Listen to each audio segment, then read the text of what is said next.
तर नमस्कार मंडळी, स्वागत आहे आपल्या छोट्या मिनी ब्लॉग मध्ये. आणि ब्लॉगचा डे आहे 5. आज आपण चाललोय खानापूरला, कारण थोडस काम होतं. बँक मध्ये पैसे काढायचे होते आणि आता चाललोय हिंगोलीला.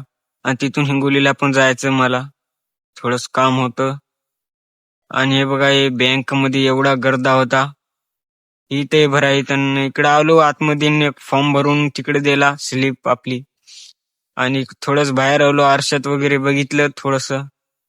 बँक मध्ये लय गर्दा होता, ऊन लागू लागलं. साईडला आलो, गाडीवर बसलो, तर जावं लागलं. आणि आलो, कॅश काढली आपली. तर हा आहे दुसरा दिवस. आणि सकाळी सकाळी उठलो आणि दात वगैरे घासले. आणि काल तर मोबाईल स्विच ऑफ पडला होता, काही रेकॉर्ड तर केलं नाही. आणि मग म्हणलं आता काहीतरी रेकॉर्ड करावं, ते ब्लॉग पूर्ण करून टाकावं. तर आलो इकडे, काहीतरी रेकॉर्ड केलं थोडस. आणि आता जातो, एडिट करतो थोडासा आणि मग येतं. मग सकाळी सकाळी एवढी थंडी वाजू लागली ना, एवढी धुई पडली होती आपल्या इकडं. हे बघा किती पांढरं, इकडं तिकडं दिसेना काही. आलो इकडं आणि एवढाच ब्लॉग संपला. आणि लाईक करा आणि फॉलो करा आणि सबस्क्राईब करा आपल्या चॅनलला.